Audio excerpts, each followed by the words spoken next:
Efectivamente me toca conducir, y lo haré con muchísimo honor, mucho orgullo, el panel Educación y Talento, el conocimiento como motor del progreso. Invito a Carmen Enedina Rodríguez Armenta, quien es la directora general del Centro Nacional de Evaluación para la Educación Superior, el Ceneval, a que nos acompañe. Carmen. Gracias. Gracias, bienvenida, buenos días. Gracias. Adelante, Carmen. Le pido a Luz María Hernández, quien es la presidenta del Comité Ejecutivo Estatal de Morena en el Estado de México, que también nos haga el favor de acompañar y subir al estrado. Gracias. Adelante, gracias. Gracias. Hola, ¿qué tal? Y a Víctor Ferráez, quien es el CEO o director general de México FC, el primer equipo de fútbol mexicano en Europa, para ser precisos, en Madrid. Gracias. Adelante, Víctor, bienvenido. Gracias.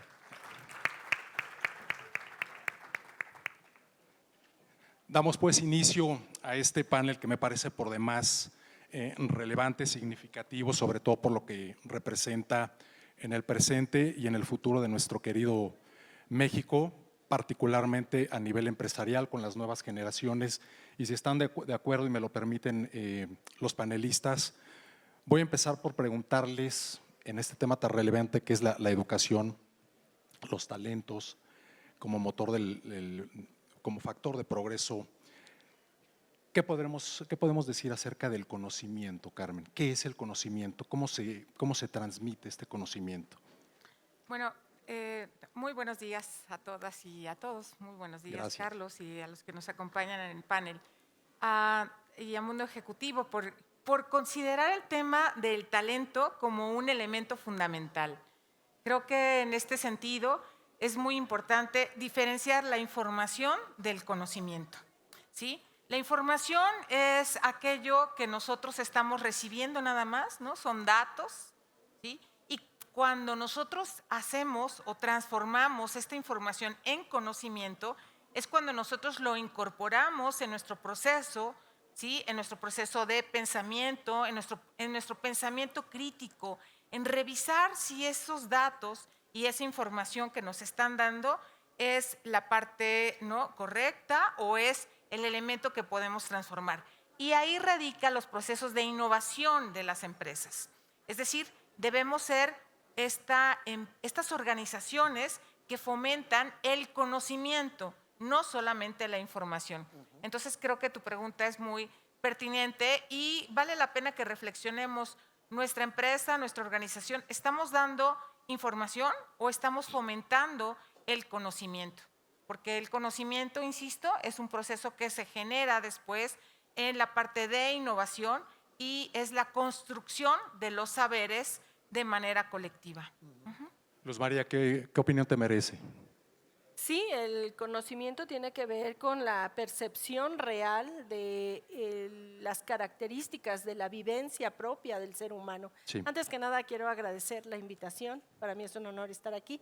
A Mundo Ejecutivo, a Jessy Cervantes, muchísimas gracias por la invitación al panel, que me es un honor. Panel de lujo.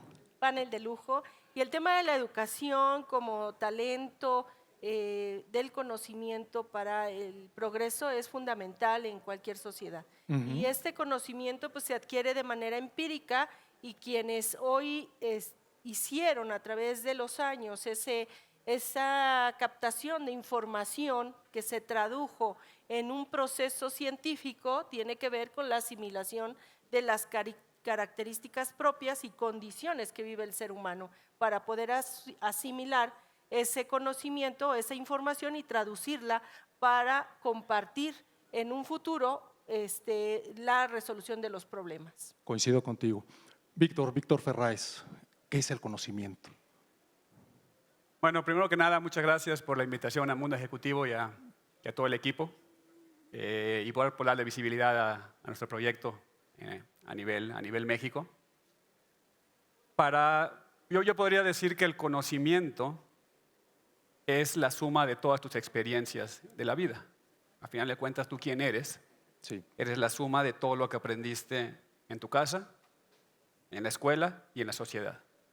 Y la suma de todo este conocimiento que se graba en tu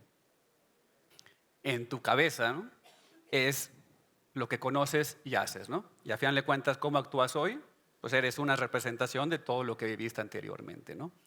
Entonces yo creo que el conocimiento es maleable, el conocimiento puede mejorarse todo el tiempo y al final de cuentas puedes cambiar lo que aprendiste, ¿no? Entonces una de las cosas en la educación es poder ayudar a la gente a tener mejores herramientas para desarrollarse de manera personal o de manera profesional durante su vida, ¿no? Entonces, yo creo que en resumen yo diría que el conocimiento viene de toda la suma de las experiencias adquiridas en tu vida, ¿no? Quiero preguntarles a los tres, ¿cuáles están con base en la realidad que estamos viviendo día con día?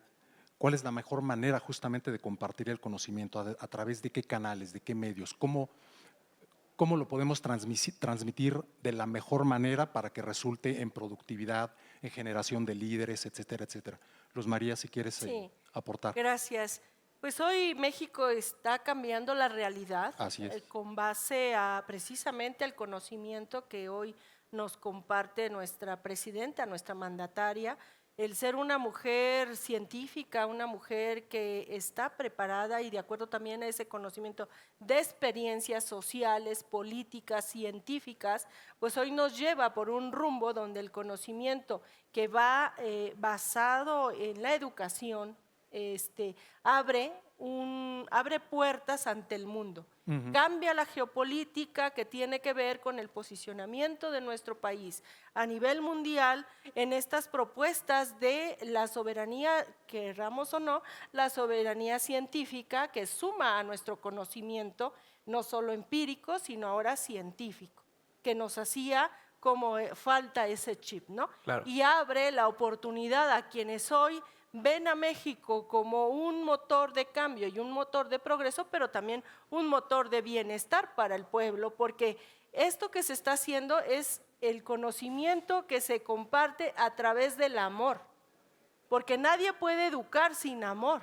Todos hemos pasado por una escuela, pública o privada, pero lo que mayormente te queda de ese conocimiento, esa experiencia de haber vivido en un aula, tiene que ver con ese profesor o ese guía que fue educando, compartiendo su conocimiento con amor. Con la metodología. Con la metodología de ese compartir. Ujú. Y agradecer también porque hoy estamos siendo un ejemplo con toda esta puesta en marcha, por decirlo así, del avance que es la inversión en grandes escuelas como son universidades que abonan a que también los empresarios, tanto nacionales como internacionales, hagan partícipe de estas nuevas generaciones que se están preparando en toda el área científica, como es inteligencia artificial, como es, y pongo un ejemplo breve,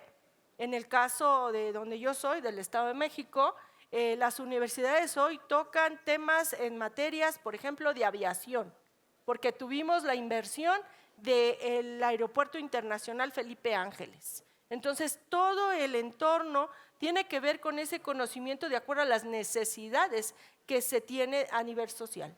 Cómo el conocimiento también se va adaptando a las realidades Así distintas es. de cada sociedad. ¿Estás de acuerdo? Así es. Carmen. Bueno, yo quisiera hablar específicamente en algo que tenemos los seres humanos que se llama flexibilidad cognitiva. Es decir, esta capacidad que tenemos los seres humanos de aprender y de desaprender para luego aprender cosas nuevas. Me explico. Los que estamos aquí en el panel, ¿sí? Nacimos el siglo pasado, ¿no? Quizá algunos de ustedes también.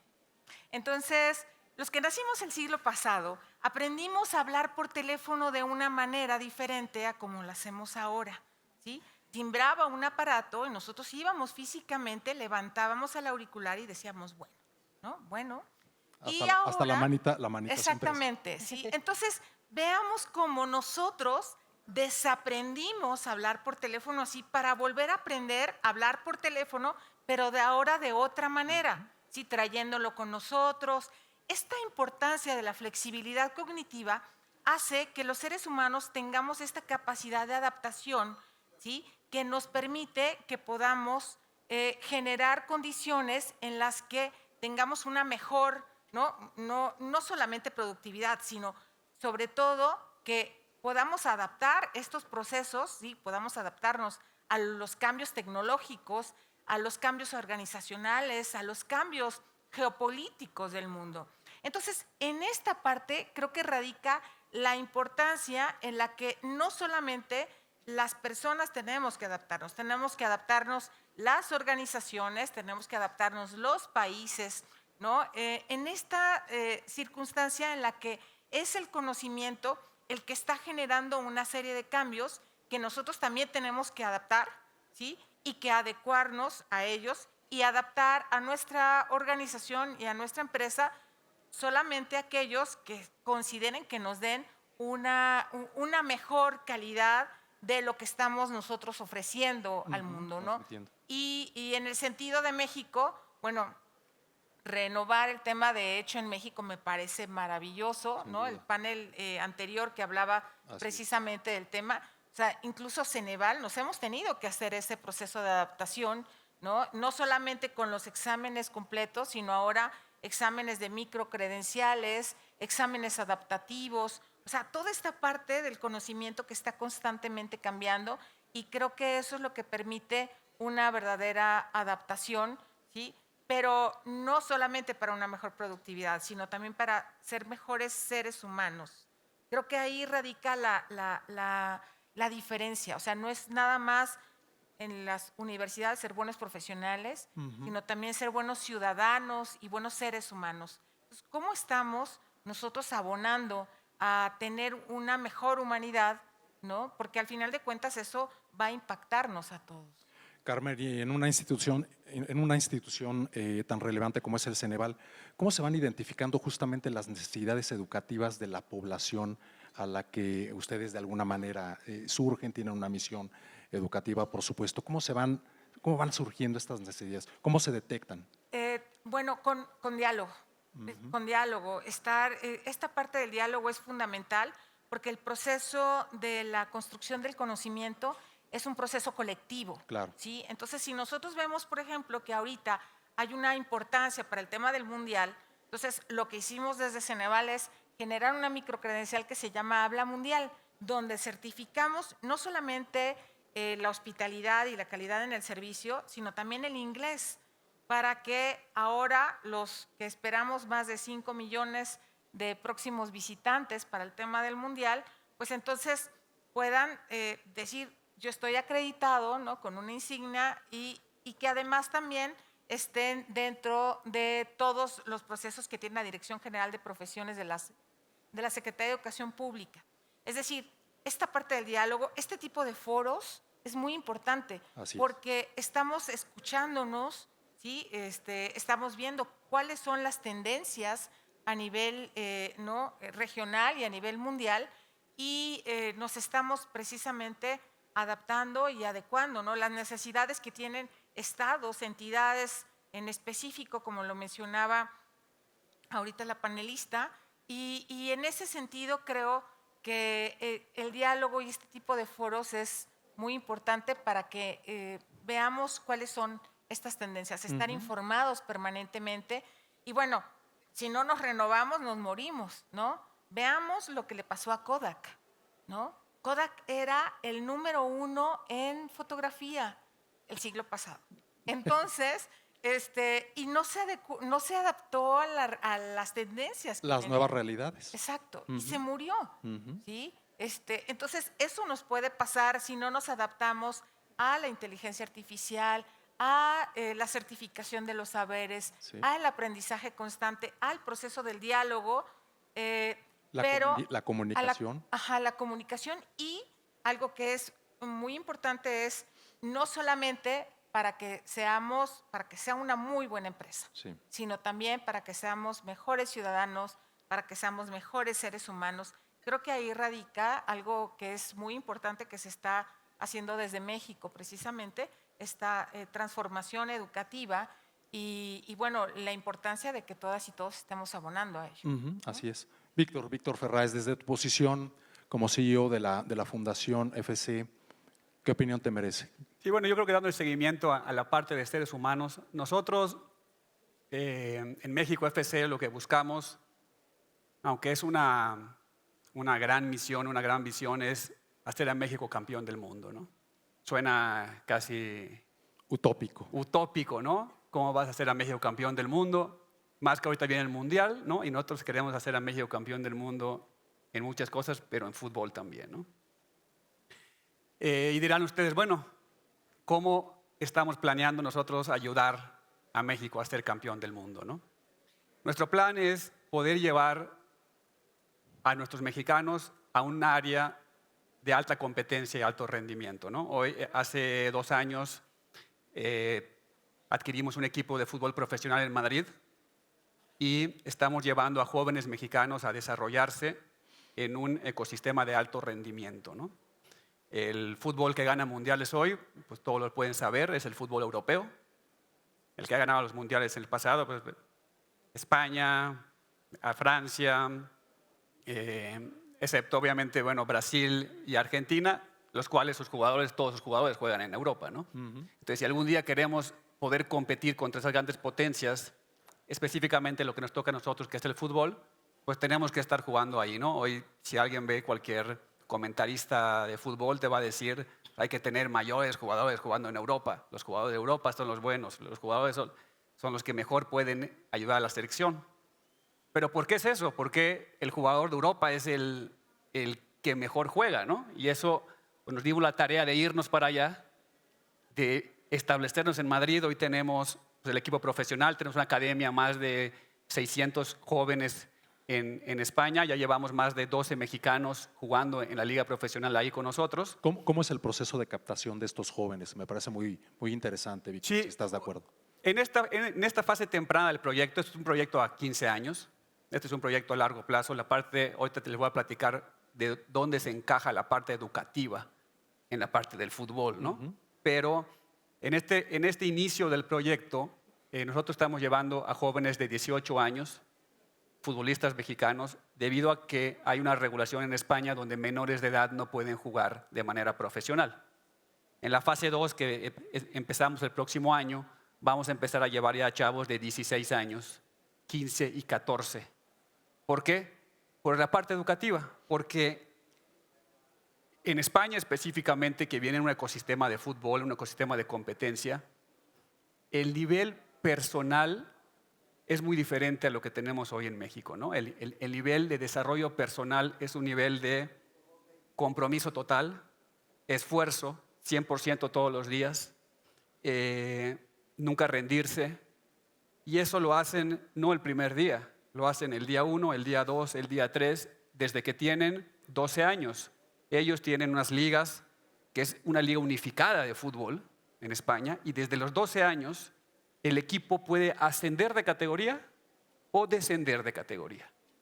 Entonces, que es otra parte polémica hoy en el fútbol, donde no hay ascenso y descensos en México, pero desde muy pequeños ellos están acostumbrados a la presión. No solo de si mi equipo va a ascender y ganar, sino yo cómo le voy a dejar un equipo a la siguiente generación que descendió, ¿no? Entonces aprenden a tener ese nivel de competencia, ese nivel de dedicación desde muy temprana edad, ¿no? Nuestras primeras generaciones que llegaron ahí, hace 2 años, pues venían eso y decían, increíble, ¿no? O sea, el nivel de compromiso y dedicación. Nuestros chavos, algunos de los que llegaron al principio duraron 3 meses y se regresaron, extrañaban. Hay un síndrome que platicábamos allá atrás, Las ¿no? bambalinas, los tacos se pueden extrañar. Extrañaban a la mamá, extrañaban a los frijoles y extrañaban pues una vida más fácil realmente aquí, ¿no? El que se va ahí pues tiene un menor sueldo, tiene que trabajar más y los beneficios no los va a ver hasta el largo plazo, ¿no? Entonces, hilándolo con la parte del conocimiento y la educación, nosotros nos hemos dado cuenta que para que un futbolista pueda tener un proyecto de alto rendimiento, la gran parte está en la cabeza. El futbolista mexicano es muy bueno con los pies, de hecho hemos ganado mundiales sub-16, 17 si no me equivoco, pero ¿qué es lo que termina pasando? Cuando ya tiene que dar el salto, bueno, y me incluyo, nos falla la cabeza, ¿no? Nos falla. ¿Es también un poco de miedo, Víctor? No es miedo. ¿Miedo a nuevos retos? No, yo no creo que que el mexicano tenga miedo a los retos, sino simplemente no tiene la capacidad de comprometerse. Y eso no todos, ¿no? Hay grandes excepciones de grandes futbolistas mexicanos que lo han logrado, pero lo que termina pasando es que entrando a la parte educativa, si tú no te conoces de manera completa interiormente, no tanto si eres experto en matemáticas, si eres experto en geografía, sino tú no eres experto en ti mismo, cómo funcionas tú, porque nosotros somos la máquina más compleja conocida del universo, ¿no? Entonces, si tú no sabes cómo funcionan tus emociones, cómo funcionan tus pensamientos, cómo funciona, pues muchos podrían decir tu ser, ¿no? ¿Quién eres? No puedes sostener un 100% todos los días, porque al final de cuentas ese esfuerzo se termina agotando y no le ves un sentido, ¿no? Grandes futbolistas, Messi, Ronaldo, ellos tú los ves y están al 100% todos los días, independientemente si ganan, si pierden, si están enfermos, si tienen que entrenar o no tienen que entrenar, ellos están bien. Y al estar bien contigo mismo todos los días, puedes hacer lo que quieras. Porque no dependo de si gané el partido, no dependo si mi empresa hizo millones de dólares, no dependo si en el panel me fue muy bien o me fue muy mal. Si yo estoy bien conmigo mismo, puedo hacer lo que yo quiera. Entonces, la base de un atleta de alto rendimiento, y parece irónico, es estar bien con uno mismo. Porque de esa manera yo puedo dar el 100% todos los días. Y lo puedo dar todos los días hasta el día que me muera. Porque no depende ese 100%, no depende el resultado de yo estar bien. Cuando el resultado, cuando mi estar bien depende del resultado, me desespero, abandono, no lo estoy logrando, no he podido, me regreso mejor, ahí tengo más oportunidades, aquí ya no funcionó, ya perdí, no. Entonces empieza toda esta parte, ¿no? Que es lo que, diciendo la parte del miedo, no es miedo, sino es esa falta de decir, yo estoy bien aquí, ¿no? Ejemplos de otros países, ¿no? Un uruguayo, un argentino que llega bien parado y aguanta todo, porque él sabe, y no generalizar, pero al final de cuentas, el argentino, el uruguayo que llega a Europa, él confía en sí mismo, confía en él, aunque muchas veces se pasa ese estereotipo, ¿no? Del argentino, pero él confía en uno mismo y al confiar en uno mismo, todo lo demás sale, ¿no? Entonces, es esa parte que creo que hay que desarrollar en nuestros chavos mexicanos y yo creo que en todo el país, ¿no? Esa parte del conocimiento de uno mismo, ¿no? Hoy yo creo que la educación es un poco radial.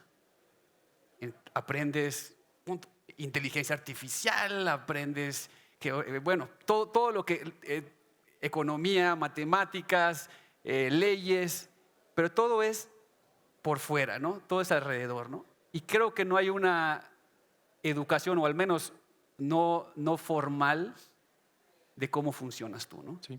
Entonces, esta pregunta va dirigida a los tres.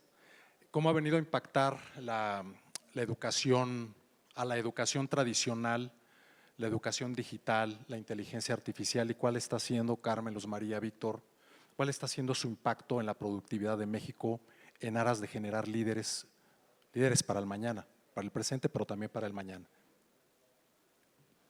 Bueno, sin duda es un gran reto el tener ahorita inteligencia artificial que permite y que de hecho las y los estudiantes de México, de esos 5.1 millones de jóvenes que se encuentran ahorita en educación superior, pues de seguro 4 millones o si no es que más, utilizan la inteligencia artificial, ¿no? Y muchos para hacer su tarea.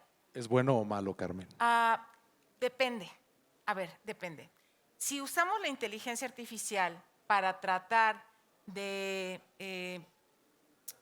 no pensar, ¿sí? Ojo, de no pensar y de hacer la tarea rápida y burlar al maestro para que entonces me pase, claro que es malo, ¿no? La inteligencia artificial tiene que usarse con ética, pero para que nosotros podamos enseñar a usar la inteligencia artificial con ética, las y los profesores tienen que aprender a usarla. Claro. ¿Sí?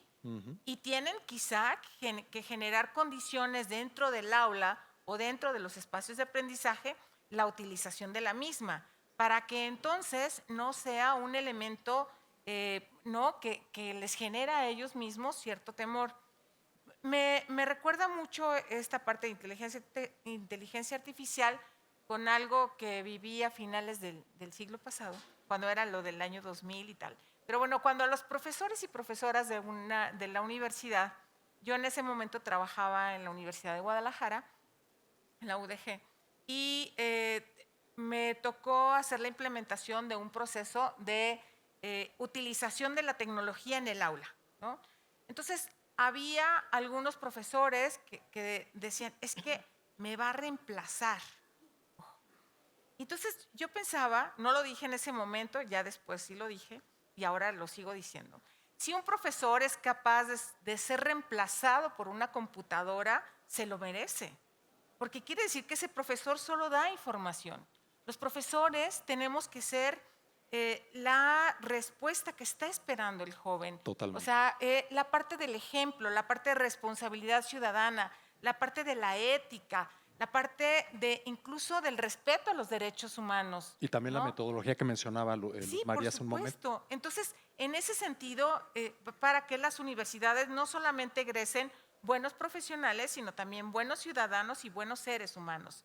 Creo que ahí radica algo muy importante para que cuando lleguen a la empresa y utilicen, ¿no? las tecnologías, o sea, sepan trabajar en equipo, sepan colaborar entre sus compañeros y compañeras, o sea, sepan darse cuenta que lo que están haciendo en ese momento es un proceso que permite que el México, que nuestro país sea mejor, no solamente la empresa, sino todos. Entonces, creo que en ese sentido es muy importante que sí utilicemos la inteligencia artificial de una manera adecuada, de una manera ética. Ojo, la inteligencia artificial tiene sesgos, ¿sí?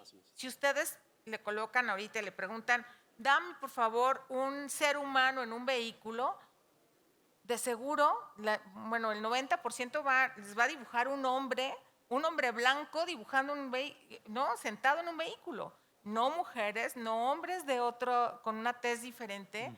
Entonces, todos estos sesgos tenemos que colocarlos en el aula para que a través de un pensamiento crítico, ¿sí? Es decir, revisemos qué es lo que nos está dando la inteligencia artificial, que también dentro y la transformación digital de las empresas, que tenemos que adecuarlas, sí, pero con ética y con la responsabilidad que implica, ¿sí? el estar utilizando algo que no se desarrolló aquí, que fue desarrollado por ¿no? por este elemento étnico que también es importante considerarlo. Por supuesto. ¿No? Luz María. Bueno, efectivamente, el tomar en cuenta todo el conocimiento basado en lo que tenemos en nuestro alrededor como aprendizaje tiene que ver también con estos momentos de círculos de calidad que se están dando a través pues en este caso del método que se ha implementado a nivel mundial con respecto a las empresas, que tiene que ver con la calidad, ¿no? La exigencia a nivel mundial de tener productos de calidad, servicios de calidad, tiene que ver también con la parte humana, con la parte ética y moral que cada individuo presenta al tener pues, una oferta o un conocimiento que compartir o que producir. Esto nos lleva de la mano a una exigencia de que en todo momento el mundo está pues, en movimiento y tiene que ver con esa transformación que se está suscitando, pero no solo ver la transformación hacia afuera, sino ver la transformación en uno mismo, que tiene que ver como persona en ese comportamiento de qué quiero y cómo lo quiero y cómo lo voy a dar. Porque muchas veces, pues sí, puede haber una supercomputadora que aprovecho para dar a conocer, la supercomputadora que se va a hacer en México por nuestra presidenta, que va a ocupar pues muchísima información que se va a aprovechar para el desarrollo del ser humano, porque el objetivo principal es el desarrollo y ahora el bienestar del ser humano. Si no, no tiene caso el compartir conocimiento o asimilar conocimiento si va a estar ahí inerte, como dice, ¿no? O sea, el ser buen jugador o buen médico o buen incluso cocinero, pero si no se desarrolla en el ámbito porque tiene esos temores como persona, pues no vamos a desarrollar nada, no vamos a progresar y por supuesto ni el mismo individuo va a tener su propio bienestar. Entonces lo que hagamos hay que hacerlo bien. Como hoy el repunte de lo que en México se hace, pues está mejor hecho, ¿no? Claro. Entonces lo que hacemos debe de ser bien hecho y sobre todo con el espíritu, que también esa parte se nos olvida. Que si bien es cierto, estamos en la era de la tecnología, en la era del conocimiento, pero también hay que ver que tenemos que asimilar que hay un conocimiento ancestral, genéticamente, que tenemos que ir cambiando. Esta es una transformación, obviamente una transformación cognitiva, ¿no? Psíquica, que tiene que ver con el empoderamiento como persona, como individuo, pero también que afecta a la colectividad. No podemos generar una situación de únicamente el conocimiento, de asimilarlo, cuando hay que ponerlo en práctica, cuando hay que apuntalar al mejor, cuando hay que sentirnos que somos los mejores, las mejores. ¿Por qué? Pues porque lo somos, porque para eso nos preparamos, para eso asimilamos ese conocimiento. Y en especial también yo creo que nos falta ese conocimiento de inteligencia emocional. Totalmente de acuerdo. Es fundamental. Yo en este gran camino que he trazado en mi vida me ha servido para tomar decisiones y algunos me dicen, ¿y cómo le haces? Pues simplemente así soy. ¿Vale? Gracias. Víctor Ferráez. Bueno, hoy, como todos pueden saber, pues la información ya es un commodity, lo tienes en tu teléfono y ya ahorita con ChatGPT o cualquier otra inteligencia artificial que hay, lo tienes todavía más fácil, ¿no? Antes pues tenías que buscar en Google y hacer un poco de research para poder encontrar lo que querías. Hoy básicamente puedes dialogar con la información de una manera súper eficiente, ¿no? Eso, bueno, se ha hablado en muchísimos lugares, va a cambiar al mundo, lo está cambiando hoy. Hay muchas carreras, ¿no? o muchas áreas que van a cambiar debido a que pues, la inteligencia artificial pudiera hacer un mejor, digamos, trabajo que el que se hace hoy, ¿no?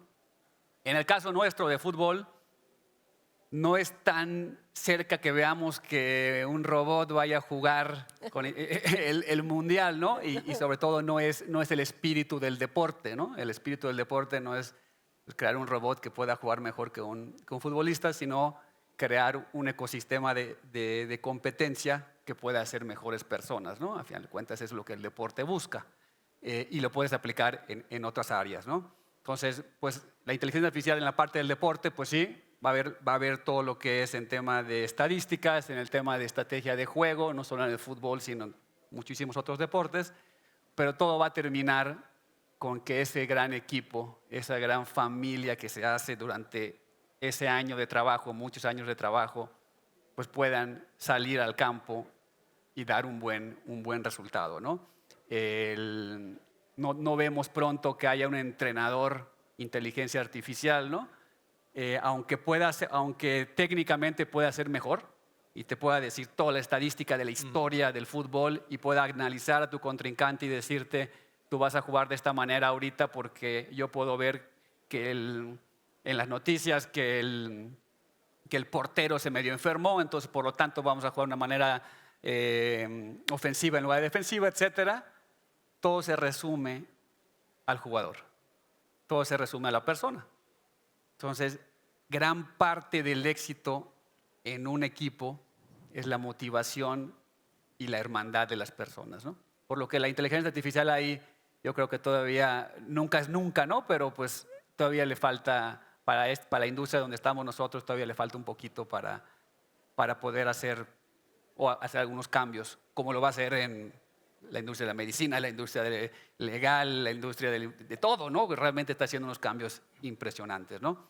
Entonces, yo creo que esta parte todavía para la parte del fútbol le falta y nosotros, bueno, estamos obviamente aplicando todas las herramientas posibles para ayudar a nuestros chavos a desarrollarse y a buscar que, hablando de la parte de hecho en México, ¿no? Creemos que, pues ojalá te tuve que ver cómo aplicar para el distintivo hecho en México, ¿no? Pero pues nosotros realmente estamos tratando de exportar, pues no productos, sino seres humanos al mundo, ¿no? Estamos tratando de exportar mexicanos exitosos, que hayan más Rafa Márquez, más Hugo Sánchez, más Chicharitos, ¿no?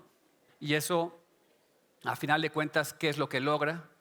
Logra esos héroes, ¿no? Esos héroes mexicanos que hoy pues no hay tantos, ¿no? Creo que por ahí vi al papá de Checo Pérez por ahí, ¿no? Checo, un gran héroe de nosotros, el Canelo, ¿no? Otro héroe, pero pues ya no quedan tantos, ¿no? Y esa parte del héroe mexicano creo que es muy importante porque le da a los jóvenes un ver para arriba, ¿no? Le da a los jóvenes un sí se puede, el famoso sí se puede, ¿no? Y no el sí se puede, nunca se ha podido, ¿no? Y nosotros lo que buscamos en México FC es esto, nuestro plan es a 15 años, pero esperemos que un poquito antes podamos dar a México esos héroes, esos nuevos héroes que puedan atestiguar cómo lo hicieron, ¿no? Y es por medio del esfuerzo, es por medio de la educación, es por medio del trabajo, y no es por medio de atajos o de la ley del menor esfuerzo, ¿no? Que es un tema, pues, hasta cómico aquí, ¿no? El que menos hace y el que puede saltarse la fila, y es el que, a final de cuentas, eso no lleva muy lejos, ¿no? Entonces, tratar de hacer las cosas bien, tratar de poder tener estos héroes mexicanos que puedan atestiguar de decir, pues fue una vida de trabajo y esa vida de trabajo la viví muy contento y la sigo viviendo y eso es donde estoy hoy, ¿no? Y que los jóvenes mexicanos lo puedan ver y decir, pues vale la pena hacer el esfuerzo, vale la pena hacer la dedicación, vale la pena educarme, vale la pena generar conocimiento para poder desarrollar, pues no solo el fútbol, sino a todo México, ¿no? Porque a final de cuentas yo creo que en este panel educativo todos podríamos acordar que para un cambio fundamental en México, las pocas maneras, o al menos la que nosotros creemos en la educación, ¿no? Ese cambio, esa nueva generación que venga con una mayor educación es lo que hace que los países se desarrollen, ¿no? Entonces, pues bueno, nosotros intentamos crearlo en un ecosistema de alto rendimiento, crearlo en un ecosistema muy competitivo y ahorita que viene este año de mundial, ¿no? Pues en un ecosistema muy querido para México, ¿no? ¿Quién no quisiera que México le vaya mejor en el mundial, ¿no? Pero En todos los ámbitos. en todos los ámbitos, pero específicamente ahorita en el fútbol, ¿no? O sea, todos pues queremos que a México le vaya mejor en el mundial, pero lo que tienen que entender no es un tema de 2 días, no es un tema de cambiar un entrenador, no es un tema de buscar a 3, 4 jugadores, es un tema generacional que empieza desde niño. Y que si no tienes esa mentalidad desde niño, llegar a ese producto final de un equipo ganador que pueda ser el más competitivo a nivel mundial es muy difícil. Muy, muy difícil, ¿no? Entonces, solo para cerrar ahí, la parte de México FC busca que después de estos 10, 15 años de trabajo, los chavos puedan ver y decir, vale la pena desarrollarse, vale la pena educarse, vale la pena hacer el esfuerzo. ¿Cuáles dirían? Lamentablemente nos quedan pocos minutos y digo lamentablemente porque estamos en una plática que me parece sumamente relevante y además con invitados estelares en materia educativa. ¿Cuál dirían que ustedes nos acercamos lenta pero rápidamente, digo yo, al 2030? Con base en las realidades laborales que tenemos, en la realidad social, económica de nuestro querido México, ¿cuál dirían ustedes, Carmen, Luz María, Víctor, que es la principal responsabilidad social de la educación en nuestro país de cara al 2030, a partir de hoy hasta el 2030 y por supuesto en adelante? Bueno, sin duda, insisto, las universidades, ¿sí? y todas las instituciones de educación superior no solamente tienen que egresar buenos profesionales, sino también buenos ciudadanos y buenos seres humanos. Y me voy a concentrar en esta parte de los buenos ciudadanos y buenos seres humanos, porque de acuerdo con el artículo 7º de la Ley General de Educación Superior, menciona que las universidades tienen que formar de manera integral y que tienen que formar en pensamiento crítico, en responsabilidad ciudadana, en interculturalidad, considerando que México es el segundo país con mayor interculturalidad después de la India a nivel global, con trabajo en equipo, ¿sí? Con pensamiento hacia la sustentabilidad. Todos estos elementos que hacen que una persona no solamente sea o saque 100 en una carrera, sino que también saque 100 en cómo trato a los demás, en cómo colaboro para que juntos La parte humana podamos, que mencionábamos hace un momento. esta parte que es tan importante y que precisamente, de hecho ahora desde Ceneval, nosotros no solamente estamos midiendo la parte del conocimiento, estamos midiendo también las habilidades socioemocionales, ¿sí? Para que podamos enfrentar e identificar que las personas son capaces de trabajar bajo estrés, que tienen, ¿no? Que son capaces de trabajar en equipo, de tener liderazgo, ¿sí? Y todas estas otras habilidades que permiten que sí puedan enfrentarse en estos retos que requiere ahora el mundo en este cercano 2030. Luz María. Sí, yo creo que la agenda del 2030 tiene que ver mucho con todo el sentido humanista, que además nosotros como mexicanos lo estamos impulsando en este cambio generacional, pero además de transformación que tiene que ver con un lenguaje totalmente propio del ser humano, porque todo lo que hacemos pues es para el bienestar de nosotros mismos, Claro. de nosotras mismas. Que tiene que ver que en las empresas, que a final de cuentas es una parte organizacional de la sociedad, que da un reflejo de esa confianza. En épocas pasadas, hablando del siglo pasado, decían hacer un examen psicométrico o de conocimiento era parte fundamental para estar dentro de, digamos, el sector productivo, ¿no? Con ese conocimiento de cómo venía haciéndose, digamos, la demanda laboral. Hoy en día no basta con un tema de conocimiento, de aprendizaje o de herramienta para desempeñar un espacio o un cargo o puesto en alguna empresa, sino tiene que también tener la parte del sentido humano, que se refleja en primer que nada en la confianza.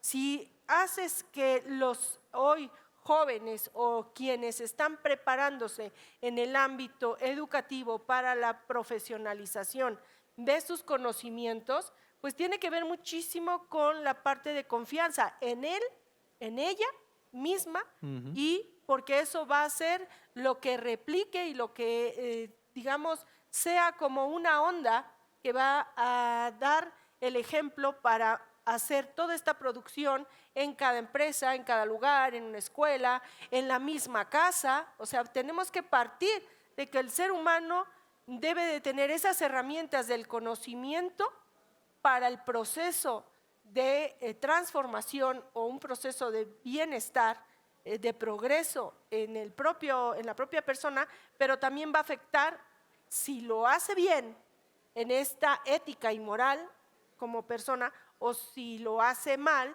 que va a tener una afectación directa, primero que nada, a sus seres más queridos, porque no podemos dejar a un lado. Decía Víctor que la parte de sáltate la fila, hoy se tiene que quitar. O sea, porque estás perdiendo la oportunidad de tener ese conocimiento del paso 1, el paso 2, el paso 3, hasta que llegues al final de la fila. Efectivamente. ¿Sí? Porque es un aprendizaje que la misma vida te lo está regalando.